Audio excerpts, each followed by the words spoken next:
He looks like a guy that's trying to get our haircut. He doesn't look as good as us, though. Joining us right now after a long off season of, I don't know, we're going to find out what the long off season was all about. I knew you were in Europe at one point, Coach Mike Brown. I was in Europe. I actually was in Europe on a couple occasions. Once to see our young, well, I guess he's not 28. Yeah. He's young. Yeah, he's young compared to us. Yeah, compared to us. exactly. Sasha Vezenkov in Greece. And then I went over there for Basketball Without Borders and on vacation. Now, because we asked on the show when we saw the clip of you, I think you were there. I think I saw Martina somewhere there, a couple other people from the Kings. Yep. And we were thinking, okay, like hopefully you're getting your room and your board taken care of to Greece and all that, but were you able to fit in any fun, or was it just Sasha-ing the whole time? It was Sasha. Wow, okay. Yeah. All right. It was Sasha. I had to get back. Say I had a buddy that passed, so I had to get back. Sorry. Yep, no problem. I had to get back for a funeral, Sure. so literally went over there for, I think it was 2 days. Oh my goodness. 2 nights maybe at the best. So we landed, went to the game and dinner, and then flew back the next day. Wow. So quick trip, but it was still a lot of fun. Yeah, sounds like yeah. it. I'm thinking when you're there, Especially when you signed the player. Exactly. That's a lot of fun. That's what I was thinking when you're talking to Sasha. I mean, are you recruiting him? Are you trying to sell him on what you're building here? I mean, he obviously knows, but like, how's that go when you're there visiting him? Yeah, yes, and the reason being he is a little older, and so he's been around the block, and he was in a really good situation for him and his family at Olympiacos. There was a comfort level and so on and so forth, and at his age, he wanted to make sure that this move made sense, not just for him and his family off the floor, but more importantly on the floor. Because if it didn't, then in his mind, there was no reason to go. And so he had questions that he wanted to ask, style of play, how I envisioned using him.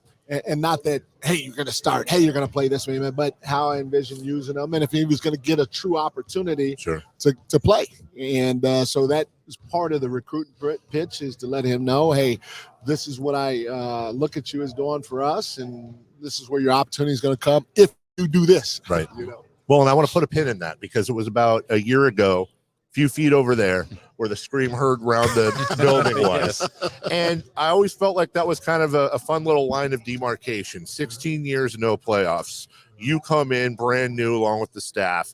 And, I think it was Rashawn that screamed. You screamed back. Yeah. We all had a lot of fun with it. But it was almost like, in a Disney term, like, this was you were yelling the new culture into existence. So when you're dealing with somebody like Sasha, to be in a position last summer where you say, well, you're an international superstar and you're fine where you are, but if you want to come into our culture, you have to earn it. Whereas in the past, 100%. It would have been like, oh my God, please, sir, please come over. We'll do whatever you want. That's the culture you and your players established, right? No, 100%. Yeah. And it starts with Fox and Domas. They allowed me to coach them last year.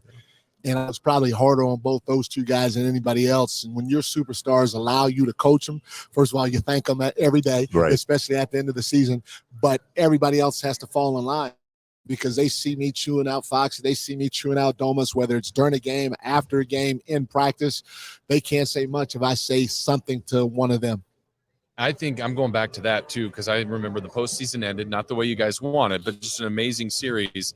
And you talked more about De'Aaron, and you kept saying he can be elite. Yeah. And he had a special season, but you think there's even more.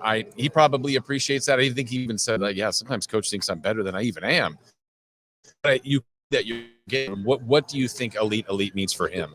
I thought at the beginning of last year when we first got here and we started working with him, he was trying to figure out which path to go down. And he's a good player, but he didn't really know where he was going to start laying his foundation of trying to become great.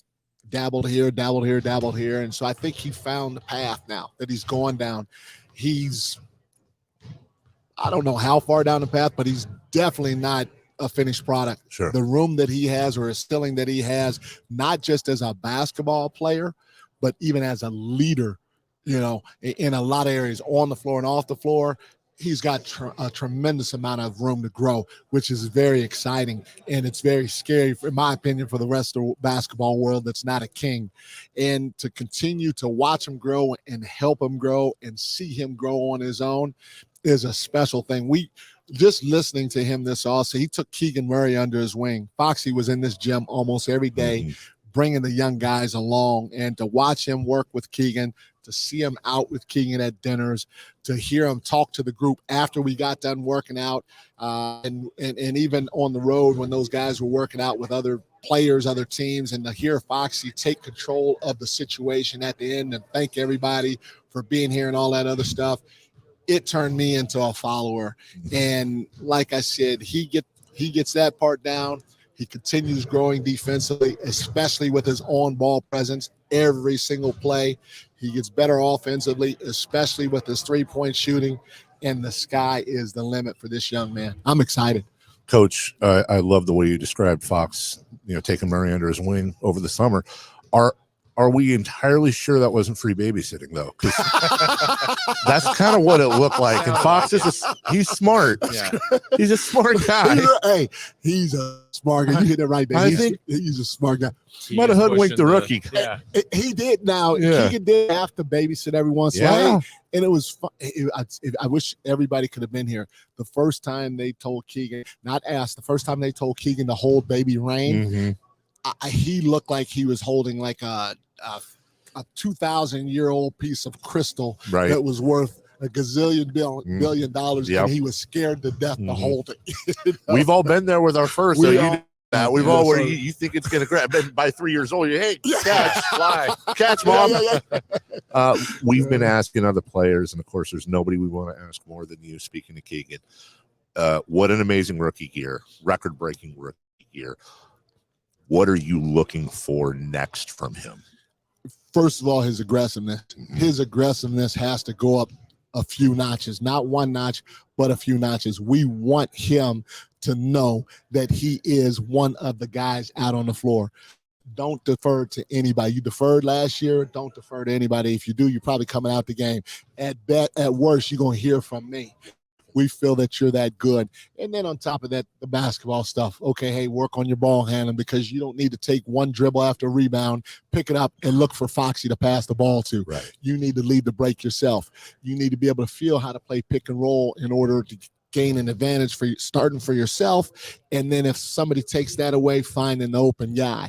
You need to be able to go get a bucket when the shot clock is going down instead of getting off the ball. There are some things that we told him he needed to work on that he did, and you saw a little bit of it early on in the summer league. Yes. He was aggressive. Yes. He didn't just score on a catch and shoot play. Completely different guy. He took it off the dribble. Yeah. He led the break in transition. He went and got a shot. And then on the flip side, defensively, we think he can be a high-level defender.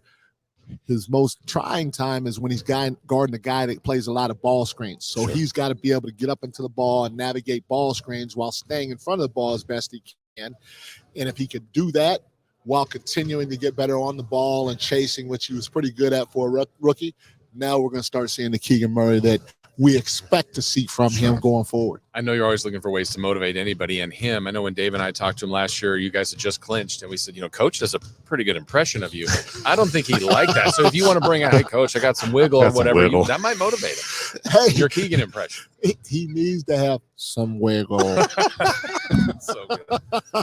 Oh my you have brought not just, and we talked about this at the soccer match, the culture you've helped bring. I know you defer, and rightfully so, but the culture that has come in with you, the players and the way they have responded. And Coach, following your career, you've coached some teams that had some egos, that had some, big ego players, and some very good teams that, is this, I don't want to put you on the spot, is this the least egotistical team you've coached? It seems like there's not a lot of ego here. There's not. And that's what you love about this group.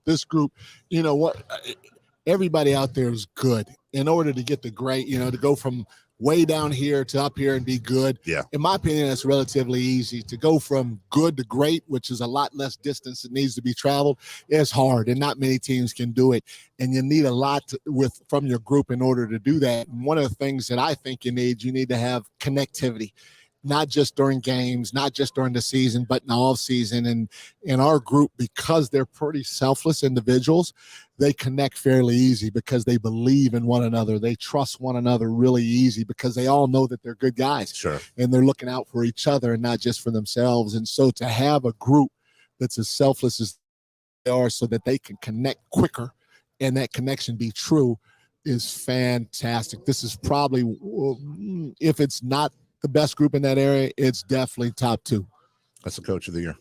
Yep. Unanimous. Yes. Ooh.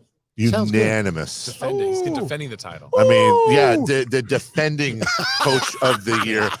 Look, we love and appreciate everything you brought. Yes. Keep it up, and I'm sure you'd be the first to say, "All right, we got here. Now we're going to go there." Type of Yes. thing. You know, thanks, 100%. Coach. Appreciate I you. appreciate y'all. That's Coach Mike Brown.